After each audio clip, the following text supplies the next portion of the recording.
Bonjour, mon nom est le docteur Arthur Hartmann. J'ai 75 ans aujourd'hui. J'ai passé 40 ans sans savoir quelque chose qui a tout changé quand je l'ai finalement découvert. Laissez-moi vous raconter ce qui s'est passé. J'étais médecin. J'ai passé toute ma carrière à dire à mes patients âgés quoi faire quand leur corps commençait à lâcher. Je leur disais d'emménager chez leurs enfants. Je leur disais d'embaucher des aides à domicile coûteuses. Je leur disais d'aller dans une maison de retraite. Mais il y a un mois, mon propre fils s'est assis à ma table de cuisine. Il m'a regardé et a dit « Papa, je pense qu'il est temps que tu envisages d'aller dans une maison de retraite. » Ces mots m'ont profondément choqué.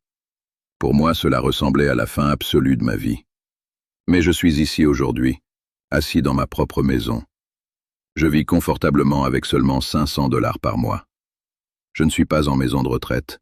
Je n'ai pas d'aide à domicile à plein temps. Je vais vous dire exactement comment j'ai fait. Perdre ma chère épouse il y a 7 ans a tout changé pour moi. Soudain, ma maison m'a semblé bien trop silencieuse. Mes courses quotidiennes sont devenues très difficiles. Chaque jour, je me demandais quelle était ma place désormais. Quand on atteint les 70 ans, tout le monde a un avis tranché sur la façon dont on devrait vivre. Mais voici ce que personne ne vous dit. Aucune de ces options traditionnelles n'est peut-être la bonne pour vous.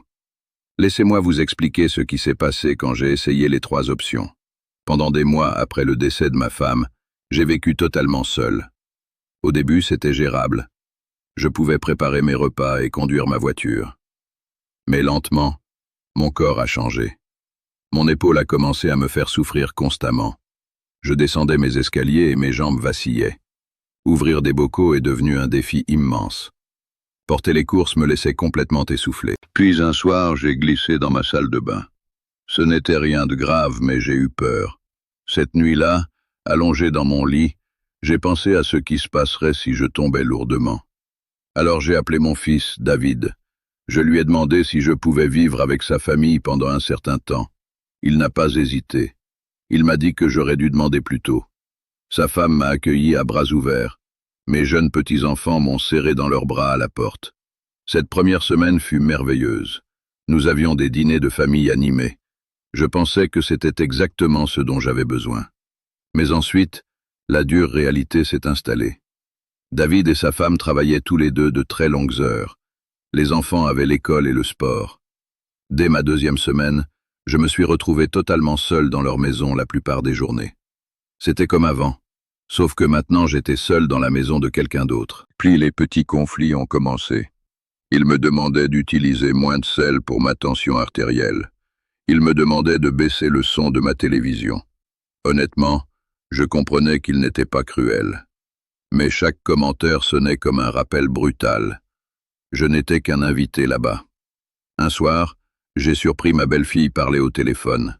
Elle disait qu'elle savait que m'avoir là était la bonne chose à faire, mais que c'était épuisant. Elle disait qu'elle ne pouvait pas aller faire les courses sans s'inquiéter pour moi. Ces mots m'ont brisé. J'ai eu honte. C'est là que j'ai réalisé que vivre avec sa famille ne signifie pas que l'on est moins seul. Parfois, cela rend la solitude bien pire. Vous êtes entouré de gens, mais vous vous sentez toujours totalement invisible. Après 3 mois, j'ai dit à David que je retournais chez moi. Il craignait pour ma sécurité, mais j'ai insisté. J'avais besoin de mon propre espace. J'avais besoin de cesser d'être un lourd fardeau pour eux. De retour dans ma propre maison, j'ai ressenti un soulagement. Mais j'ai aussi ressenti le poids pesant de la réalité. Je ne pouvais plus tout faire seul. Mon poignet me faisait très mal quand je soulevais des casseroles lourdes. Je faisais tomber des objets par terre. Nettoyer les sols m'épuisait. Ces marches d'escalier raides me rappelaient quotidiennement que je n'étais plus jeune. Un après-midi, je changeais une ampoule.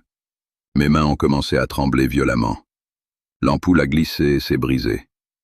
Je me suis agrippé au mur pour me stabiliser. Mon cœur battait la chamade. J'ai pensé, c'est exactement comme ça que les personnes âgées finissent à l'hôpital. J'ai donc envisagé d'embaucher des aides à domicile. Je ne voulais pas de soins à plein temps car cela me semblait trop envahissant. J'ai pensé que je pourrais peut-être utiliser une aide à temps partiel. 5 jours par semaine, 3 heures par jour. Ma première aide fut Maria. Quand elle est arrivée, je me suis senti très mal à l'aise. C'était une parfaite inconnue dans ma cuisine. Mais après quelques semaines, Nous étions tranquilles et je me suis détendu. Elle nettoyait très bien et préparait des repas simples.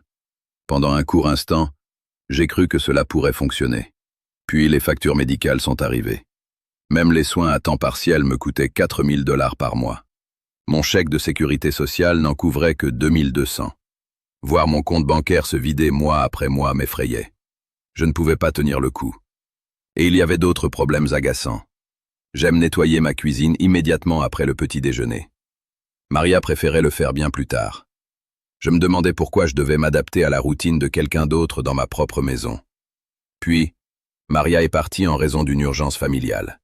Soudain, j'ai dû tout recommencer avec quelqu'un de nouveau. C'était une personne différente avec des habitudes différentes. Ma 3e aide a duré 1 mois. Ma 4e aide a duré 2 semaines. Chaque fois que quelqu'un de nouveau franchissait ma porte, je devais réexpliquer toute ma vie. Je ne le savais pas à l'époque, mais j'étais complètement épuisé. Je ne savais plus quoi faire. J'ai réalisé que ma santé est primordiale. Le vrai problème survient quand le corps lâche et que l'on perd sa liberté. Je n'en étais pas encore là. Je me suis demandé pourquoi je payais 4 000 $ par mois pour vivre comme un patient malade. J'ai décroché le téléphone et j'ai annulé le service. J'étais désormais totalement à court d'options. C'est alors que David a trouvé un établissement à proximité. Cela coûtait 3 000 $ par mois. Il y avait des chambres propres, du personnel médical et tous les repas étaient inclus. Il a suggéré que j'essaie pour seulement 1 mois. J'ai accepté, surtout parce que j'étais fatigué de tout gérer tout seul. Le jour où j'ai emménagé dans cet établissement, j'ai eu l'impression d'entrer à l'hôpital, sauf que je n'étais pas malade. Ma chambre était très petite, mais propre. Les premiers jours ne furent pas terribles. J'ai rencontré d'autres résidents âgés, joué aux cartes et parlé du bon vieux temps. Mais à la fin de ma première semaine, j'ai commencé à me sentir piégé. Nous devions nous réveiller à 6 heures du matin. Le déjeuner était à midi. Les lumières s'éteignaient à 9 heures du soir. Voyez-vous, je suis un oiseau de nuit. J'aime lire mes livres jusqu'à minuit. Mais ici, si une infirmière voyait de la lumière sous ma porte, elle frappait. Elle me disait qu'il était temps de dormir. J'avais 75 ans et j'avais pris mes propres décisions toute ma vie. Maintenant, une inconnue en blouse me disait quand aller me coucher. Un soir, j'ai voulu sortir marcher. Je me suis dirigé vers la sortie principale. Un membre du personnel m'a arrêté immédiatement. Elle m'a dit que le temps en extérieur se terminait à 7 heures. Elle a dit que c'était une politique de sécurité. Ces mots m'ont donné l'impression d'être enfermé. Le pire, absolument, était que je n'étais même pas malade. Je pouvais marcher parfaitement bien et réfléchir clairement. Pourtant j'étais là, vivant comme si j'avais perdu toute mon indépendance. Mon nouveau colocataire ronflait bruyamment chaque nuit. Rien ne changeait jamais. Après 3 semaines, j'ai appelé David. Je lui ai dit que je partais. Je lui ai dit que je préférerais lutter chez moi plutôt que d'être à l'aise dans une chambre minuscule. Le jour où je suis sorti de là, le soleil m'a semblé plus brillant. J'étais de nouveau libre. Mais de retour chez moi, je me sentais coincé. J'avais essayé la famille, les aides à domicile et la maison de retraite. Rien n'avait fonctionné pour moi. Pendant quelques jours, je suis juste resté assis sur mon porche à regarder mon quartier. La vie suivait son cours tout autour de moi, mais je m'en sentais totalement déconnecté. Puis, un après-midi, je marchais dans le parc local. Je suis passé devant l'école primaire. Les enfants sortaient en masse. C'est là que j'ai vu Sarah. Elle vivait dans mon quartier. Elle semblait toujours pressée et stressée. Elle faisait les 100 pas avec son téléphone. Je l'ai entendu dire qu'elle ne pouvait plus quitter le travail plus tôt. Elle avait l'air d'être sur le point de pleurer. Je connaissais sa situation. Son mari voyageait constamment pour le travail, et elle élevait leur jeune fille presque seule. Sans réfléchir, je me suis approché d'elle. Je lui ai dit que si elle avait besoin de quelqu'un pour aller chercher sa fille, je serais heureux de l'aider. Elle a semblé très surprise. Elle a dit qu'elle ne pouvait pas me demander de faire ça. Je lui ai dit qu'elle ne demandait pas. Je proposais. Je lui ai dit que le nom de sa fille était Emma et qu'elle était au CP. Je lui ai dit que je serais là à 15 heures le lendemain. C'est exactement comme ça que ma nouvelle vie a commencé. Le lendemain, je suis allé chercher Emma. Je l'ai raccompagnée. Elle a bavardé à propos de sa maîtresse et de ses amis. Quand Sarah est rentrée du travail, elle a frappé à ma porte. Elle m'a tendu une assiette de nourriture chaude. Elle a dit qu'elle avait préparé un dîner en plus. J'ai essayé de refuser. Elle m'a dit que je l'aidais, alors je devais la laisser m'aider. C'est devenu notre routine quotidienne. J'allais chercher Emma chaque jour, et Sarah me laissait des plats chauds. Mais c'est devenu bien plus que de la nourriture. Le mari de Sarah a réparé mon robinet de cuisine qui fuyait. Sarah m'a aidé à payer mes factures compliquées sur l'ordinateur. Emma me faisait des petits dessins. Elle dessinait des bonshommes allumettes de nous marchant ensemble et les scotchait sur ma porte d'entrée.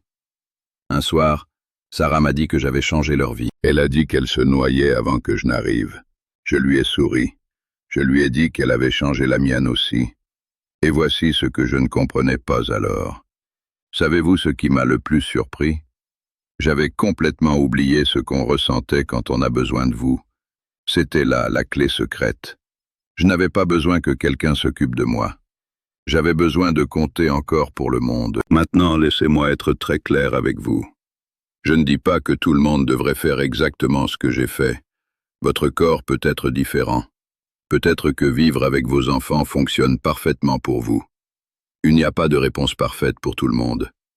Mais j'ai appris que vous n'avez pas à choisir entre l'indépendance totale et la dépendance totale. Il existe un juste milieu magnifique. On peut accepter de l'aide sans renoncer à son contrôle total. J'ai appris que la communauté compte bien plus que l'argent. J'ai dépensé 4 000 $ par mois pour des aides, et je me sentais pourtant profondément seul. Maintenant, je dépense 500 $, et je me sens plus connecté que je ne l'ai été depuis des années. L'argent achète des services, mais il n'achète pas de vraies relations. Sarah ne m'aide pas parce que je la paie. Elle m'aide parce que je l'aide. J'ai appris que j'ai encore quelque chose de très précieux à donner. J'ai du temps. J'ai de la patience. Je peux raccompagner un enfant à la maison. L'âge ne vous rend pas inutile. Il change simplement ce que vous avez à offrir. Je vis selon mes propres termes aujourd'hui. Si vous vous demandez quoi faire quand vous ne pouvez plus vivre seul, regardez autour de vous, dans votre propre communauté. Demandez-vous ce que vous pouvez encore offrir. Qui pourrait avoir besoin de ce que vous avez à donner? Prenez grand soin de votre corps, mais construisez de vraies relations. J'ai 75 ans. Je vis seul, mais je ne suis pas seul du tout. Je vis aujourd'hui selon mes termes. Si mon histoire a résonné en vous, merci d'aimer cette vidéo, de vous abonner à ma chaîne et de laisser un commentaire ci-dessous. Quel est votre plan pour vos vieux jours? J'aimerais beaucoup vous lire.